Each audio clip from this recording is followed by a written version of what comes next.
Chapitre 516, le rêve le plus ancien, 5. Chapitre 516, épisode 99. Le rêve le plus ancien, 5. Le quatrième mur se réactive. La lumière dans le monde s'est allumée et éteinte plusieurs fois. J'ai senti la sensation que mon corps était aspiré quelque part, et dans cette conscience à moitié éveillée, le bruit de frottement de la roue du train rencontrant les rails de chemin de fer a rempli ma tête. Je ne pouvais pas accepter cela. Même si je savais que ce n'était pas une question nécessitant mon acceptation, j'avais quand même du mal à l'avaler. Pourquoi le comploteur secret a-t-il pris une telle décision? Je ne pouvais pas oublier son expression finale. Comment pouvait-il faire un tel visage? Il n'a pas pu accomplir ce qu'il voulait vraiment, alors comment se fait-il que voulait vraiment le secret Plater, alors? Tous les souvenirs concernant le secret Plater allaient et venaient dans ma tête. L'histoire que j'ai apprise à travers les textes du roman original tout en endurant une période de temps aussi vaste et indéterminable, qu'espérait voir Yu Jung-hyuk au bout de cette route. Qu'est-ce qu'il s'attendait exactement à rencontrer? Même si ce n'est pas une conclusion que vous vouliez. Ne pensez pas à ce monde comme à un tournant de régression raté. Seuls ces mots sont restés coincés dans mon cerveau comme une malédiction. Kim Dak-jia, le quatrième mur, m'a prévenu d'une voix raide comme pour punir mon arrogance. Ce n'est pas un problème que vous pouvez juger, le mur avait raison. Même après que ce type soit parti, je n'ai pas pu échapper à ce fichu constellation. Sous l'éclat brillant, les figures d'Uriel, Yi-Yon Cong, Kim Nam-woon et Yi-Jashi-Grek du 999e tour se sont dispersés. Pourrait-il vraiment devenir plus heureux avec ça? Il a fait ce choix lui-même, alors était-ce son bonheur? Il était un être né dans la tragédie, alors peut-être qu'il n'était pas conscient que ce choix était une autre tragédie. Les fables du jeune moi et du comploteur secret s'éloignaient.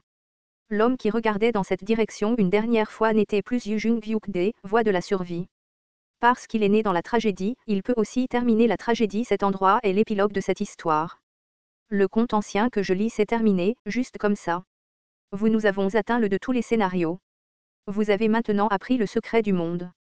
Le seul sujet qui nous restait était de savoir comment vivre le, pour toujours, de l'histoire. La partie de l'histoire que les voies de survie ne m'ont pas dite. Le rêve le plus ancien est terminé. Tout à coup, une certaine pensée m'est venue à l'esprit. Français, quelque chose qui avait été oublié après avoir été emporté par la situation. Le roi d'Okaebi m'a dit ceci, que ce monde était un rêve du rêve le plus ancien. Dans ce cas, qu'arrive-t-il au personnage du rêve une fois le rêve terminé? Les personnages du 999e tour et le comploteur secret s'étaient tous échappés du rôle de personnage et avaient été libérés du rêve par leur propre volonté. Si c'était le cas, qu'arriverait-il alors aux autres personnes? Une fois le rêve terminé, les personnes du rêve. La récompense finale du scénario clair est arrivée. Astérisque, les bruits d'une joue giflée résonnèrent, sous les lumières vacillantes du métro, Kim Dok-jia ouvrit lentement les yeux. Et, toi? Tu es réveillé maintenant. Il vit le visage de Han Suyong de près alors qu'elle le tenait brutalement par le col. Que s'est-il passé? C'est ce que je veux te demander. Kim Dok-jia se massa la tête comme s'il souffrait de migraine, et se leva de sa place. Où sommes-nous? Dans le métro. Il est temps pour nous de rentrer à la maison, je suppose. Han Suyong prononçant ces mots semblait plutôt rafraîchi, pour une raison quelconque. Le train cliquetait et tremblait. L'obscurité à l'extérieur des fenêtres vacillait doucement. Dok-jia s'assit, ça va. Ses compagnons le découvrirent et s'approchèrent. Yu Sang-a, Yi-Yon Cong, Jong-Hui-won, Shin Yu-seung, Yi-Jil-yong, Yi-Jashi-grek, Jang-ga-yong. Et même Yu Jung-hyuk, ils étaient tous là. Tout le monde allait bien. Kim Dok-jia regarda lentement autour de lui. Il n'y avait aucune autre présence dans le métro. Il était probable que ce train soit le même que celui dans lequel ils avaient pris plus tôt. Sommes-nous vraiment en sécurité maintenant? J'ai soigné tes blessures. Une fois de retour au quatrième mur, nous devrions te confier aux soins de Seol Hwassi, mais... Yu Sang-a, palpant le pouls de Kim Dok-jia, sourit faiblement. Ses compagnons s'approchèrent de lui un par un. Cependant, même si leur regard était fixé sur lui, aucun d'entre eux ne parvint à ouvrir facilement la bouche. De manière inattendue, le premier à le faire fut Yu Jung-hyuk. Plutôt que d'approcher Kim Dok-jia comme tout le monde, il s'appuya contre le siège du métro en biais et regarda par la fenêtre. La fable de l'univers se défaisait à l'extérieur. Le rouleau de fil autrefois emmêlé se transformait en poussière et se dispersait un brin à la fois. C'est le Star Stream. Des fables existant dans d'innombrables lignes de monde illuminaient l'espace en dispersant leur lumière vive. Le Star Stream dans lequel il vivait était juste là. Le monde qu'il maudissait et détestait, mais qu'il ne pouvait toujours pas abandonner, disparaissait lentement tout en émettant la lumière la plus radieuse pour la dernière fois. Alors que Kim Dok-jia regardait ce spectacle avec stupeur, Shin Yu-seung lui serra fermement la main. C'est fini maintenant. Submergé par une certaine émotion, Yi Yong-seong fondit soudainement en larmes. L'homme ressemblant à un ours qui n'avait jamais montré une seule goutte de larmes, peu importe ce qui se passait, commença à sangloter de manière incontrôlable. Jong Hui-won le regarda et se mordit la lèvre inférieure alors que le bout de son nez commençait également à piquer. Yi Jae-hyek leva la tête, ne voulant peut-être pas verser ses propres larmes. C'est vraiment fini. C'était effectivement fini. Cette longue et expansive histoire avait enfin pris fin. Kim Dok-jia regarda la pluie de météores s'éloigner. Il le fixa, puis le fixa à nouveau. Comme si elle savait à quoi il pensait en ce moment, en Suyong s'adressa à lui. Ce n'est pas parce que tu as lu ce roman, tu sais. Tu n'en avais aucune idée non plus, n'est-ce pas? Les compagnons hochèrent la tête.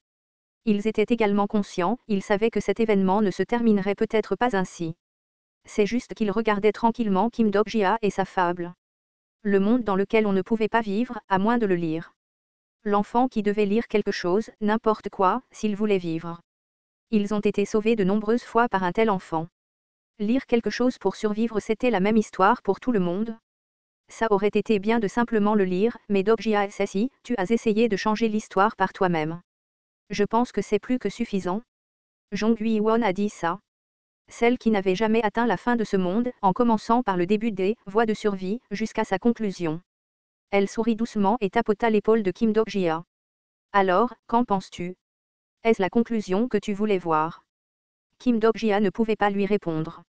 Il était trop occupé à essuyer les larmes qui obscurcissaient sa vision pour faire ça. Pour qu'il puisse voir de ses propres yeux la vision du monde qu'il avait établi. Kim Dok-jia ouvrit lentement les yeux, et les vitres noires du métro se reflétaient dans ses iris. Les visages de ses compagnons pouvaient être vus en miroir sur la vitre. Comme si c'était une photo de groupe avec l'univers en arrière-plan. La conclusion de ce monde qu'il souhaitait en voir. Je le regarde en ce moment même. Comme s'il attendait ces mots, Shin Yu-seung et Yi Jil-yong commencèrent à essuyer les larmes de Kim Dok-jia.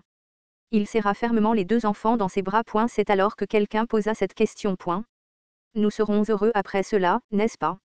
Seule la vibration du train quittant la gare résonna dans ce silence comme une pulsation. Peut-être que ce train ne reviendrait jamais en arrière, il ne pourrait plus jamais visiter cette station. Ils avanceraient vers un tout nouveau terminal. Alors que tout le monde réfléchissait, de manière assez inattendue, ce fut Yi Jae-hyek qui posa la première une question réaliste. Au fait, qu'arrivera-t-il à la ligne du monde dans laquelle nous vivons? Lorsque tout le monde la regarda, elle se gratta les joues avec embarras et continua. Tu sais, cette chose. Si l'on en croit le roi d'Okaebi, ce monde n'est qu'un rêve le plus ancien, mais si ce rêve est terminé, alors... Bien sûr, le flux temporel du monde dans lequel il vivait s'est figé après la destruction du mur final. Dans ce cas, même s'il retournait dans ce monde en prenant ce train, tout ira bien. Notre monde fonctionne normalement. Achat, je vois. C'est un soulagement. Eng. Yi Jae-hyek regarda Kim Dok-jia, puis Yi Yong-seong, et même Jong Hui-won et Yu Sang-ha. Peu importe qui elle regardait, ils faisaient tous exactement la même expression qu'elle. Qui a répondu tout à l'heure? Et puis, tout le monde leva les yeux vers l'air en même temps. Une boule de fourrure fine flottait là-haut. Beat. Les yeux des compagnons se rétrécirent en fente. Et Beat. Biu commença à transpirer à grosses gouttes dans l'air, mais finit par soupirer grandiosement et parla. Tu savais déjà qu'il se passait quelque chose de toute façon, alors pourquoi es-tu si surpris? Astérisque. Les compagnons entendirent l'explication de Biu. Le contenu, une fois simplifié, était comme ceci. La ligne du monde n'a pas encore été annihilée. Je ne sais pas pourquoi, mais le temps arrête et du monde commence à s'écrire à nouveau, voyez-vous. Bien que la vision du monde ait beaucoup tremblé après que toutes les grandes fables se soient effondrées en même temps, il faudra encore plusieurs milliers d'années pour que le monde meure naturellement. Les images du monde dans lequel il vivait pouvaient être vues faiblement juste au-delà des fenêtres du métro. Le temps gelé du monde commençait à bouger à nouveau. Uriel ouvrait lentement les yeux dans cette dévastation. Le dragon de flamme noire dormait, recroquevillé en boule. Et, emmitouflé dans le nuage de sauts périlleux, le grand sage égal du ciel regardait le ciel au-dessus. Les constellations étaient également vivantes. Même le dieu de la guerre maritime, l'épéiste numéro 1 de Goryo. Tout le monde était encore en vie. Même s'il avait perdu leur éclat précédent, il respirait toujours dans cette ligne du monde. Biu parla en regardant ces constellations. Starstream existe toujours.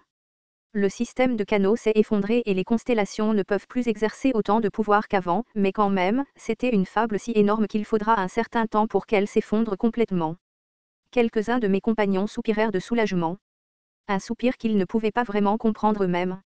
YHY a demandé à nouveau. Mais, le rêve est terminé, n'est-ce pas?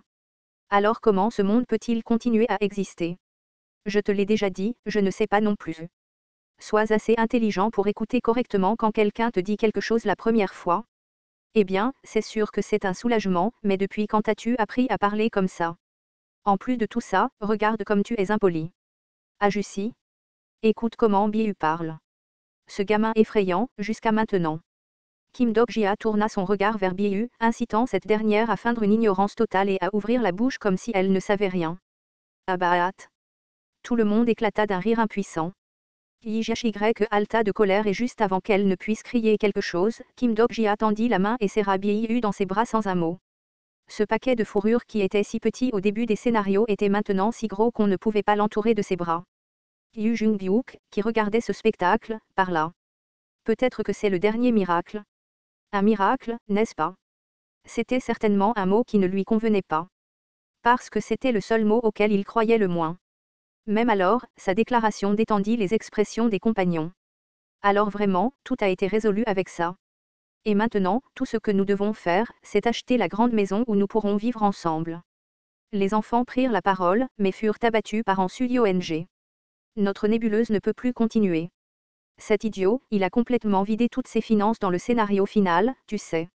On peut toujours gagner plus d'argent plus tard, n'est-ce pas? Je veux dire, qui sommes-nous au juste? Tout le monde a éclaté de sourire en regardant Lee Jil-yong crier triomphalement. Mais ensuite, quelqu'un lança rapidement une autre question, peut-être craignant que ces sourires ne s'arrêtent soudainement. Que voulez-vous tous faire maintenant? Shin Yu-seung et Lee Jil-yong se regardèrent après avoir entendu cela et crièrent. La rivière en? L'océan? Des pizzas? Des poulets frits? Alors que les deux enfants commençaient à se disputer, quelqu'un d'autre intervint ensuite. J'aimerais aller à l'endroit où je vivais. C'était Jang-yong. L'endroit où tu vivais? L'expression de Yu-sang devint incertaine après avoir entendu cela. Ce n'était pas seulement elle, cependant, il connaissait toute la vérité. Il savait que les endroits où il vivait n'existaient plus. Les maisons où leurs histoires avaient été conservées avant l'avènement de l'Apocalypse avaient toutes disparu maintenant. Mais, était-ce de la magie? Soudain, la vue à l'extérieur des fenêtres changea. Le paysage de l'espace semblait se disperser, et ce qui le remplaça était. Peut-être que c'est vraiment un miracle. La vue de Séoul, celle qu'il connaissait intimement. Et sur le plan du métro où tous les noms avaient été effacés, les noms de diverses stations ont commencé à réapparaître. Le prochain arrêt est la station Hongjae. Les pas de Jang-yong la conduisirent vers la sortie. Au-delà du terminal détruit, on pouvait voir la vue de son ancienne banlieue. La vitesse du train ralentissait progressivement. Jong Ui-won lui demanda. Tu veux toujours y aller, même s'il ne reste plus rien?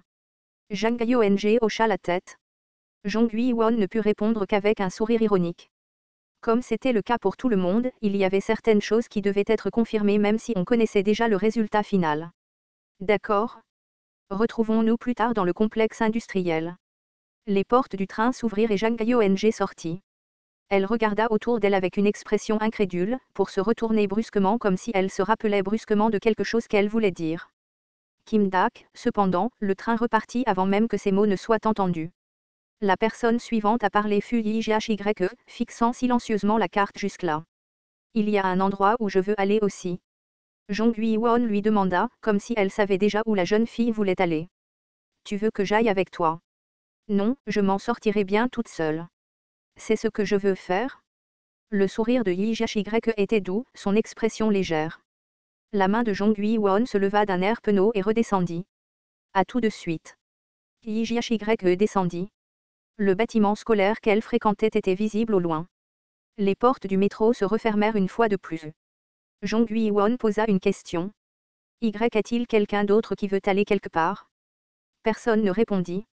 La plupart des compagnons n'avaient aucun endroit où ils voulaient retourner. Cependant, cela ne voulait pas dire qu'ils n'avaient pas d'endroit où retourner.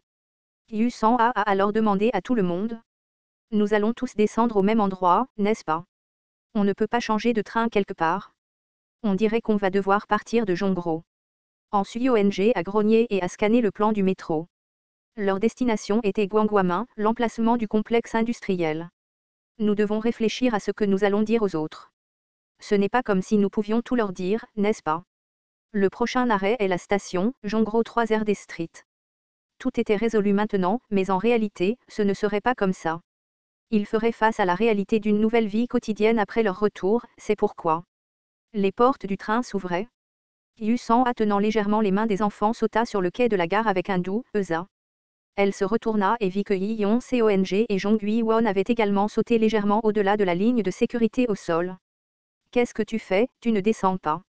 Il ne restait que 3 personnes derrière. Kim Dok-jia. On ne savait pas qui parmi An Suyong et Yu Jung-hyuk avait appelé ce nom en premier. Le premier a demandé avec une paire d'yeux interrogateurs. « On descend ensemble, n'est-ce pas ? » Quelqu'un a activé l'e-detection LV. Cela a incité Kim Dok-jia à sourire doucement. « Bien sûr. Nous devrions. » L'e-detection a confirmé que les mots de Kim Dok-jia étaient vrais. « Allons-y. » Kim Dok-jia fit un pas en avant et frappa légèrement le dos des 2 autres. Cela les fit également tituber en avant. En Suyong, les sourcils froncés, marmonna quelque chose en direction de Kim Dok-jia, tandis que Yu Jung-hyuk saisit la poignée de son épée, ses yeux brillant sans arrêt. Kim Dok-jia s'adressa à ce dernier. « Tu sais que les scénarios sont terminés, n'est-ce pas? À partir de maintenant, ce sera un délit de porter une épée. » Quelle déclaration stupide. Ce n'est pas encore fini, Kim Dok-jia. Il a raison. Nous n'avons même pas encore découvert qui est ILS 123, et aussi. Les portes du métro se fermaient lentement, l'histoire d'un nouveau monde coulait dans la clameur bruyante de leur voix. Kim Dok-jia rit de bonheur sincère, et les enfants continuèrent à se chamailler. Une histoire de ce nouveau monde continua à couler. Mais alors, juste au moment où les portes du métro se fermaient, An Suyong regarda derrière elle avec un visage légèrement incertain et difficile à déchiffrer de quelqu'un qui a laissé quelque chose derrière lui. Même Yu Jung-hyuk regarda en arrière, aussi. La seule personne qui ne l'a pas fait était Kim Dok-jia. Les regards de An Suyong et Yu Jung-hyuk se sont croisés, et ils ont commencé à grogner en même temps. « Qu'est-ce que tu regardes ? Je devrais te demander ça, espèce de salaud. » Et puis, les portes se sont fermées. Le métro a recommencé à avancer en silence. Il quittait la station qui accueillait le début d'une nouvelle histoire pour entrer dans le chemin de fer de l'infini. Les noms écrits sur le plan du métro ont commencé à disparaître un par un. La vue des querelles de Yu Jung-hyuk et An Suyong pouvait être vue au loin. Puis, j'ai pu voir des enfants souriant tenant les mains de Kim Dok-jia, ainsi que Yusan regardant vers le ciel tout en se protégeant les yeux. Et je regardais cette scène en silence. Cela a incité le 4e mur à me demander est-ce que ça va vraiment aller. Juste dans la seconde qui a suivi, ma silhouette transparente a émergé de l'espace vide. Accompagné d'un léger étourdissement, mon corps s'est entièrement matérialisé et s'est révélé au-dessus du métro. Le pourcentage de souvenirs que vous conservez actuellement est de 51%. J'ai souri ironiquement. C'était le seul moyen. J'ai levé les yeux et les messages qui encombraient le journal des messages ont tout flotté en même temps. Vous avez terminé le scénario final. Vous êtes la seule personne à connaître le secret de ce monde. Actuellement, le rêve le plus ancien est absent. Le temps du monde ne s'écoulera pas si le rêve ne continue pas. Ce sont les messages que moi seul pouvais voir. Vous avez gagné la qualification pour assumer le rôle du rêve le plus ancien. Allez-vous continuer le rêve ? Si ce rêve devait être arrêté maintenant, alors le monde serait à jamais gelé. C'était vraiment une chose cruelle, le monde qui avait à peine réussi à avoir une chance d'être heureux s'est arrêté pour toute l'éternité. Bien que cela ait commencé comme une tragédie, cet univers était déjà né. Même si c'était le cas, il y en avait encore qui cherchaient le bonheur dans cet univers, et ils avaient finalement atteint les terminaux qu'il avait toujours voulu atteindre. Yu Seong-hee et Jil Yeon-jae seront tristes, je sais. Tu les trompes, au moins, je ne leur ai pas menti. J'ai levé les yeux vers le ciel et j'ai continué.